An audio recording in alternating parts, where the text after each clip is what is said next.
Mga engkanto ba kayo? Lolo,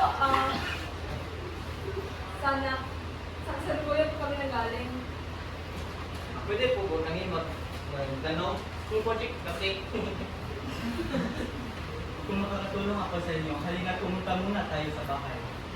Ipakilala ko rin kayo sa aking asawa. Thank you, commentators na. Aba, Justin, sino yung mga kasama mo? May kanto ba yan? So ano yung pinakailangan sa amin? Gusto lang namin magtanong. Ano po ba yung hanap buhay dito sa ilalim?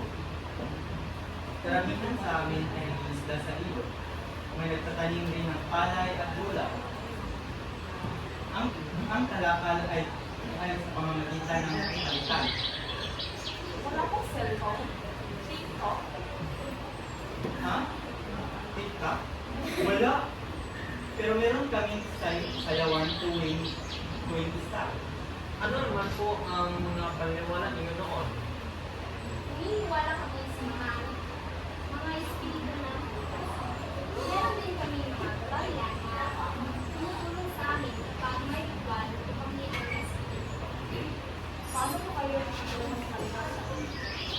Nakikitulong kami sa kalikasan sa pamamagitan na hindi kami tumutuka. Ano naman po ang pakikitulong sa ibang pamilya? May ugnayan kami sa mga taga-Ilaya. Magkaibahan kami, may respeto at kalitan ng produkto. Salamat po sa pagbahagi niyo mula. Para po, nakita niyo ba ang halaga ng nakaraan? Opo, Diwata, hindi pala boring yung history. Parang cool na po sila lolo at lola. Gagawin na po namin ang aming sir. Magandang aral yan. Paano mo na upang bumalik?